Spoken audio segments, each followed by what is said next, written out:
आज जो हमारे गेस्ट हैं यहाँ पर, उनको आपने देखा है शार्क टैंक में. Please give an energetic and warm welcome to the one and only Anupam Mittal.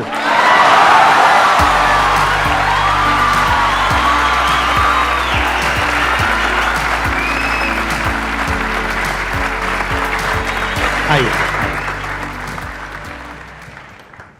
Sandeep भाई, ऐसा नहीं हो सकता है कि मैं रोज सुबह जब बिस्तर से निकलूं तो ऐसा मेरा स्वागत हो.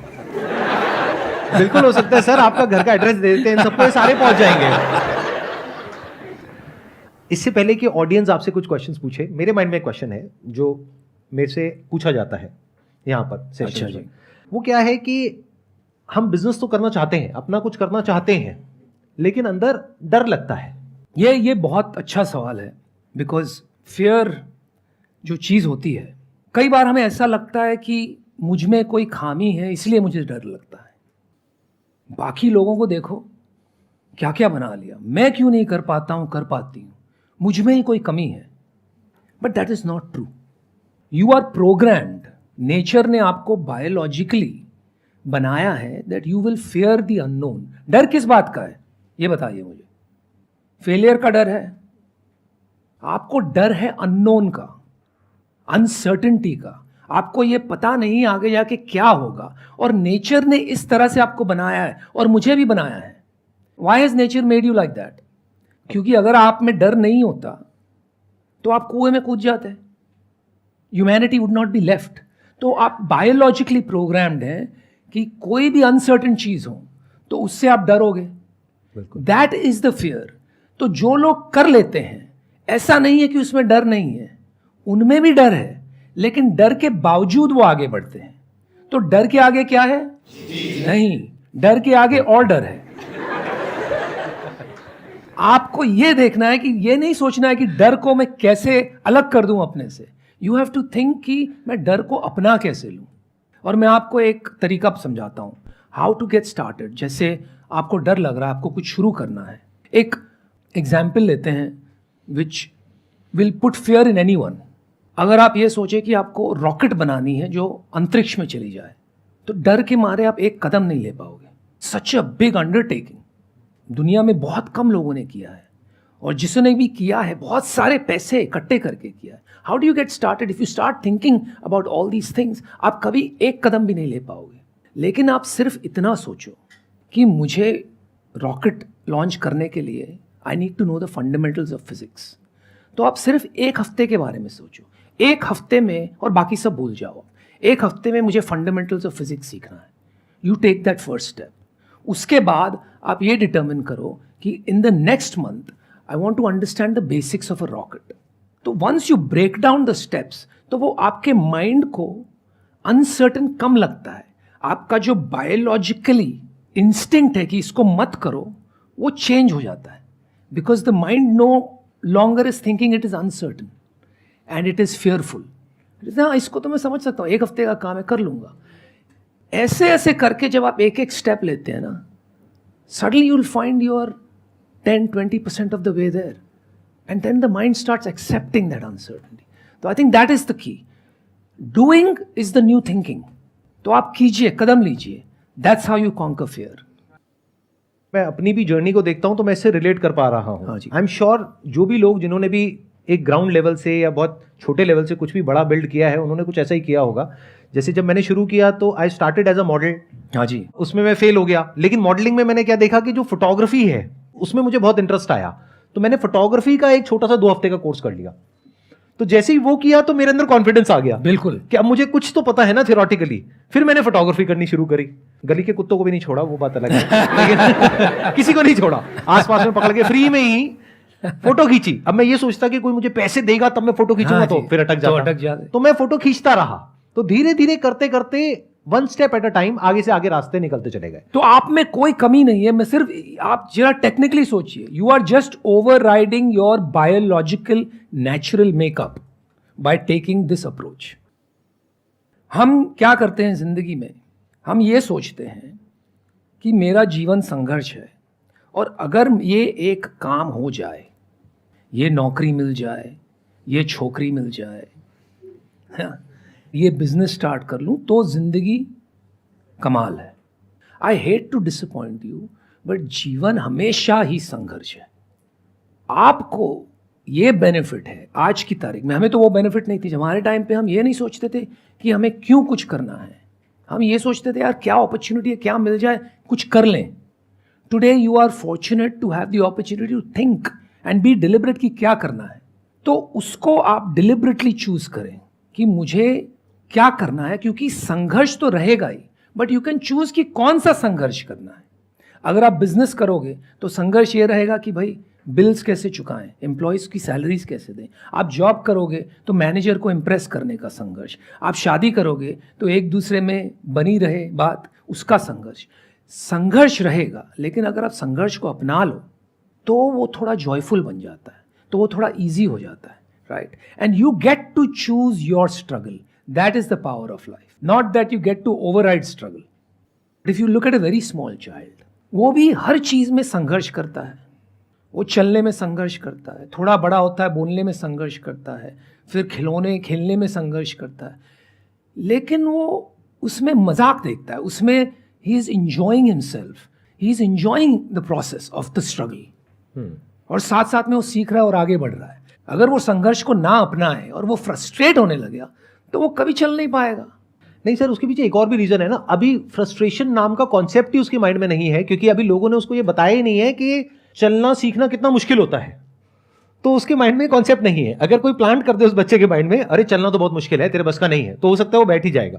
तो बिल्कुल सही बात, exactly the point I am trying to make, कि जो पेन आप एक्सपीरियंस करते हैं ना, जिसको स्ट्रगल हम बोलते हैं, वो कंडीशनिंग है। अगर वो कंडीशनिंग ले जाए कोई, अगर आप if you can override that, तब आप कोई जब नया कुछ करते हो ना, then you will see it as a game. बच्चा गेम की तरह देखता है उसको, तभी वो स्ट्रगल नहीं करता, मैं करता है स्ट्रगल, हाँ, बट उसको मेंटल एगनी नहीं होती है, राइट। तो कंडीशनिंग के कारण कि आपको आना चाहिए, ये क्यों नहीं आता है, तब आपको लगता है अरे मुझ में कुछ कमी है। अगर उसको आप गिव अप कर दें और बच्चे की तरह एक गेम खेलें, then life is bliss even through your struggles.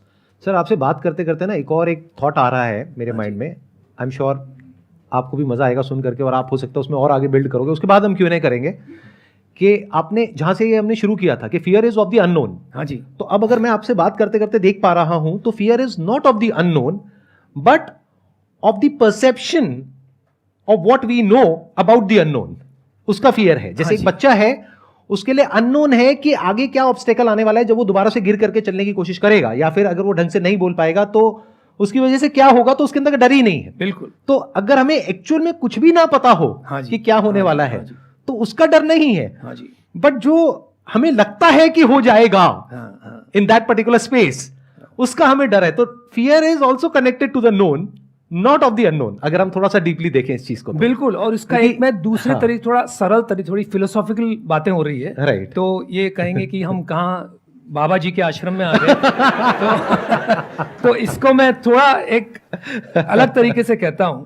अगर आपको अपना मुकद्दर का सिकंदर बनना है, मुकद्दर आपके कंट्रोल में लाना है, तो 3 चीज है, और इजी कर देता हूं, तीनों एम से है, मुकद्दर को भी एम से ही है, ठीक है। मासूमियत, मेहनत और मकसद। और ये बात आ गई मासूमियत, जो आप बात कह रहे थे। राइट। जब मासूमियत होती है ना, तब पता ही नहीं रहता है भाई इसमें क्या, तब शुरू हो जाओ।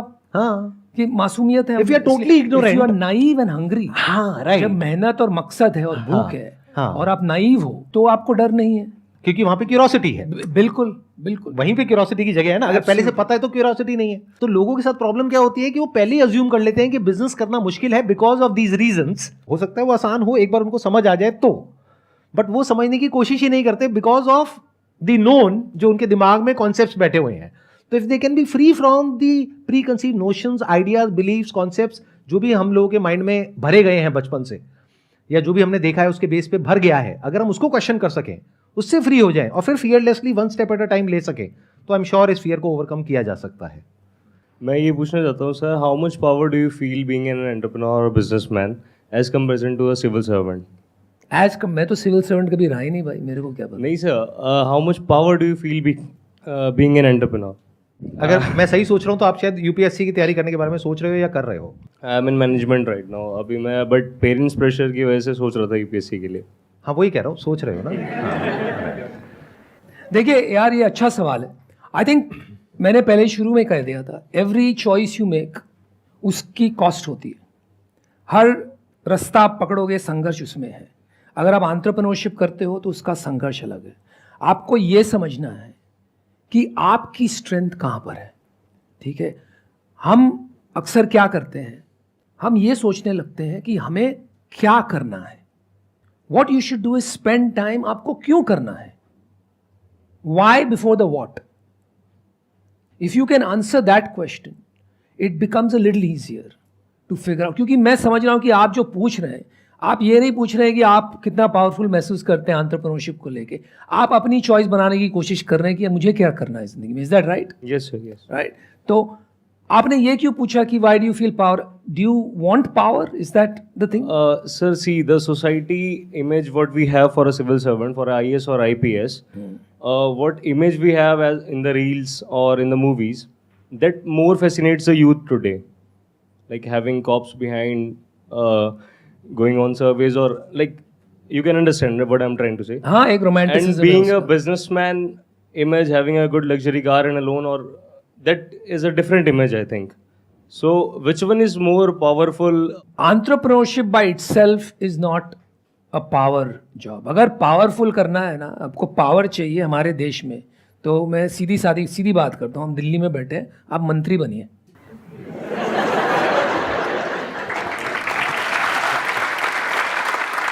उसका प्रॉब्लम क्या है कि कोई एंट्रेंस नहीं है, नहीं तो ये वो भी बन जाते हैं।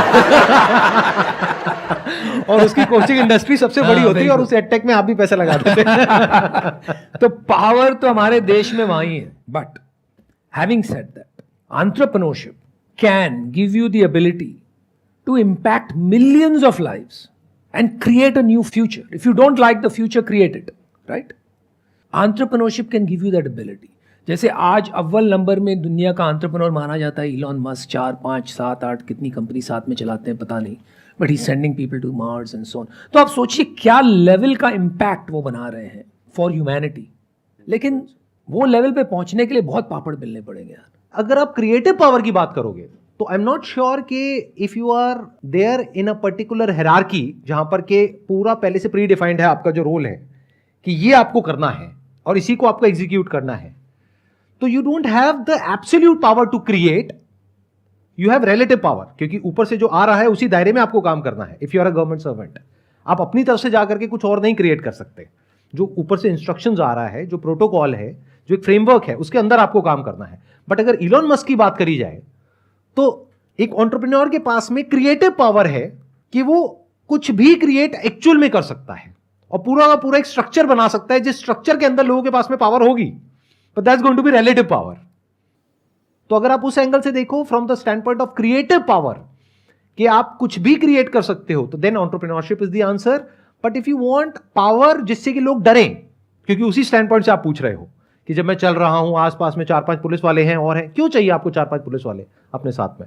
This is the image of high value man society has made in our country. तो आपको उसको क्वेश्चन करना होगा, सोसाइटी को क्वेश्चन करो, उस इमेज को क्वेश्चन करो, जो अपने थॉट्स हैं उसको क्वेश्चन करो, अपने आप से पूछो आपके लिए पावर का मतलब क्या है। कौन ज्यादा पावरफुल है अपने देश में, मोदी जी की मुकेश अंबानी?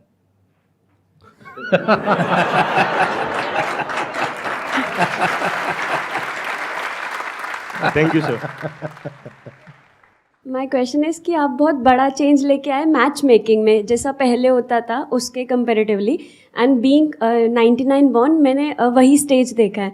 तो आपके अकॉर्डिंग क्या कैरेक्टरिस्टिक्स हैं which we should look for in a partner? Oh wow. आप बैठिए, जवाब लंबा होगा। देखिए, मैं आपको शादी की एक प्रिंसिपल समझाता हूँ, पहले एक कॉन्सेप्ट समझाता हूँ। बहुत मिसअंडरस्टूड है। देखिए, वेस्ट में शादी कैसे होती है, it is not a when question. West में शादी is an if question. If you meet somebody and fall in love and chemistry happens and fireworks go off, one of you will go on your knees, propose और शादी हो जाएगी, if you fall in love, है ना। हमारे यहाँ क्या होता है, जब से आप पैदा होते हो पूरी कायनात लग जाती है आपकी शादी कराने में। आप जब तक 23, 24, 25 साल के हो तब तो मतलब ऐसा लगता है कि अगर नहीं की अगले 2-4 साल में तो मेरे में बहुत बड़ी कमी है। और यहाँ पर ट्रेडिशनली इसलिए हम अरेंज्ड मैरिज करते थे। अब क्या हो गया ना, arrange marriage is given way to planned marriage. Planned marriage क्या होता है कि आप और आपके पेरेंट्स डिसाइड करते हैं कि अभी वो एज आ गई है, अगले 1-2 साल में फाइंड अ लाइफ पार्टनर। आप बिना अपने पेरेंट्स की मर्जी के साथ नहीं करना चाहते हैं, they don't want to choose somebody you don't like, right? तो आप साथ में डिसाइड करते हैं, साथ में डिसीजन लेते हैं। So I think this is a very interesting opportunity when you reach a certain stage and when you ask that age and your mind is not when you fall in love, the mind is very clouded by hormones, to use a friendly word. आपको ये नहीं समझ में आता है कि आपको प्यार तो हो गया है, but whether this person will be a good life partner or no, it's not very clear because your judgment is completely clouded. You make decision based on how you feel. ऐसा लगता है कि यार इसके साथ में रहते हैं तो कोई सारी वरी नहीं है, it's basically just hormones. मैं उससे ज़्यादा नहीं कहूँगा, right? But in reality, the best life partner is your best friend. The most important thing in a marriage is friendship and respect. Not the kind of love we look at Bollywood films. और हम देखते हैं कि अरे 2 लोग मिल रहे हैं, गाना गा रहे हैं, साथ में एक दूसरे से मोहब्बत कर रहे हैं, इसी को प्यार कहते हैं। बट वो टाइप का प्यार लास्ट नहीं करता है जब तक फ्रेंडशिप और रिस्पेक्ट नहीं हो एक दूसरे के लिए। So I think that's what people should look for. But बहुत मुश्किल है, कहना आसान है। आपको क्या लगता है? आई एग्री, बिल्कुल मेरे को यही लगता है जो आप कह रहे हैं, because I am with my wife since I think when I was in 11th standard we are together, and I understand what you are saying, it makes complete sense. आप एक बात ध्यान में रखना, शादी उससे करो जिससे आप बातें बहुत सारी कर सकते हो। क्यों? क्योंकि शादी के 8-10 साल बाद आप सिर्फ बातें ही करो।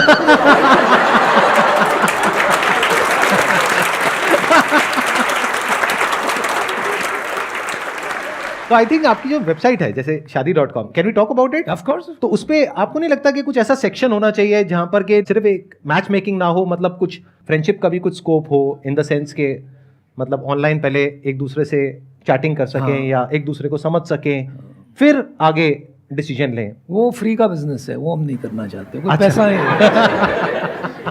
वो तो ऐसे भी होता ही रहता है। हाँ, बहुत ट्राई की हमने, कोई जनता पैसा ही नहीं देती उसका। अच्छा, हाँ, वो तो अपने आप व्हाट्सएप में, ग्रुप्स में, फेसबुक पे, इंस्टा पे करते ही हैं। और बताइए, और कौन है जो कुछ पूछना चाहते हैं, चाहती हैं? अब शादी को हटा देते हैं टॉपिक को, एंटरप्रेन्योरशिप पे वापस आते हैं। आपको मौका मिला है इतना बड़ा, आप सोच के देखो, आपके सामने एक लाइव शार्क है, अगर आप चाहें तो अपना आइडिया पिच कर सकते हैं और इनसे हाथ की हाथ अभी चेक भी ले सकते हैं, नहीं तो कमिटमेंट ले सकते हैं। तो कोई है जिसके पास में कोई कमाल का बिजनेस आइडिया है और वो अभी शॉर्ट में फटाफट से इनको बताना चाहते हैं, पिच करना चाहते हैं? संदीप भाई, आपने कहा था कि यहाँ आओगे तो पैसे तो नहीं देंगे आपको आने के, लेकिन आपने ये नहीं कहा कि पैसे लगवाएंगे। नहीं सर, कमा के देंगे आपको, 1 का 100 करेंगे। हाँ जी, बताइए। मैं अपना खुद का प्रोडक्शन हाउस रन करता हूँ, रजा प्रोडक्शन इंडिया। बेसिकली मैं शॉर्ट फिल्म, वेब सीरीज़ और फिल्में बनाता हूँ। और अभी फ़िलहाल में मैंने एक इंडिया की पहली म्यूटेड और शॉर्ट वेब सीरीज़ बनाई है जिसका नाम है दिल्ली डायरी चैप्टर 1। तो फ्रेंकली ये थोड़ा सा प्रमोशन हो गया मेरा। नहीं, एडिट हो जाता है ये सब। मेरे पे बहुत सारे आइडियाज़ है और मैंने बहुत जगह पे पिच किया, कुछ स्पॉन्सर्स मिले, कुछ फाइनेंसर्स मिले, बट कुछ जगह पे नहीं मिल पा रहे हैं। कुछ ऐसे आइडियाज़ है जिसको कोई पिच नहीं करना चाहता। जैसे मैं कुछ आइडिया है जो कुछ काला सच है जो मैं लोगों को दिखाना चाहता हूँ, बट मैं थिएटर पे नहीं दिखा सकता बिकॉज ऑफ सेंसर बोर्ड, वो कट कर देते हैं। OTT इज द प्लेटफॉर्म जहाँ पे मैं वो चीज़ें डाल सकता हूँ। सही है। तो मुझे उसके लिए कुछ फाइनेंसर्स चाहिए, मुझे मेरे पास कुछ अच्छे आइडियाज़ है। अगर आपको आइडिया अच्छा लगे तो आप कर सकते हो सर फाइनेंस। और भी कई आइडियाज़ है सर। मैं यार मैंने राइटर हूँ, मैंने पिक्चरें बनाई है, टीवी शो बनाए हैं, म्यूजिक एल्बम्स प्रोड्यूस किए हैं, हर बार मैंने पैसे लुटाए हैं। सर एक बार और भाई एक बार और में तो नंगे हो जाएंगे। लेकिन मैं आपको एक बात कहता हूँ, इसमें एक बहुत बड़ी इंटरेस्टिंग सीख है। ये देखिए, आपने जो चुना है, जो रास्ता चुना है, अभी मुझे ये नहीं पता कहाँ पहुँचेगा। आपकी उम्र क्या है? Sir I am 27। तो आपने ये चॉइस किया है, you are already in the top 10% of the people in the world. Right sir. पूछिए क्यों? Why sir? राइट बोल दिया बिना पूछे क्यों? नहीं, आई नो, मैंने एक्चुअली सही डिसीजन। इसलिए क्योंकि you got to choose what you want to do, Really. Right? 90% of the people in the world don't get to choose what they want to do. तो आपने वो चॉइस एक्सरसाइज की है, वो ही अपने आप में बहुत बड़ी बात है। Thank you so much. लेकिन जैसे कि मैंने शुरू में कहा, आपने अपना साथ में वो चॉइस की अपना संघर्ष भी चुन लिया। आपका संघर्ष ये है कि आपकी बिजनेस और इंडस्ट्री ऐसी है कि इतने क्रिएटिव लोग हैं, इतनी आइडियाज है फॉर मूवी शोज, कि ऊपर तक पहुंचना बहुत लंबा है और मुश्किल है। कभी कहीं बैठे बैठे कोई मिल गया और उसको आइडिया चमक गई तो कुछ भी हो सकता है, और ना हो तो 10 साल तक कुछ नहीं हो सकता है। ये आपने अपना संघर्ष चुना है, ये संघर्ष को आपको अपनाना है और लगे रहना है जब तक है जान। Definitely. हम कई बार क्या करते हैं, हम आइदर और में फंसे रहते हैं। हम ये सोचते हैं कि जब मेरे पास में कोई इन्वेस्टर आएगा, चाहे वो ये हो चाहे कोई और हो, एक बार पैसा आएगा तब मैं ये करूंगा। और इस चक्कर में बहुत लोग हैं जो अपने बहुत साल बर्बाद कर देते हैं, इनफैक्ट अपनी पूरी जिंदगी बर्बाद कर देते हैं। तो better option is don't choose either और, कि इन्वेस्टर या फिर self funded. Do both the things at the same time, कि आप इन्वेस्टर भी ढूंढते रहो, कोई मिल गया तो बहुत बढ़िया है, नहीं मिला तो एटलीस्ट अपने बेस पर, आज की डेट में मोबाइल है आपके पास में, उस पर आप कुछ भी शूट कर सकते हो, कुछ भी अपलोड कर सकते हो, शॉर्ट बना सकते हो, लॉन्ग फॉर्म कंटेंट बना सकते हो, और अगर कंटेंट में दम होगा तो जनता के पास में ताकत है, वो फैल जाएगा। क्या बात है। Thank you so much sir यहाँ पर Thank आने के you, लिए। यार, इट बड़ा वाज मजा आया। प्लेजर मीटिंग यू, बड़ा प्लेजर मजा आया। Talking to you. बड़ा मजा आया। Big round of applause for him.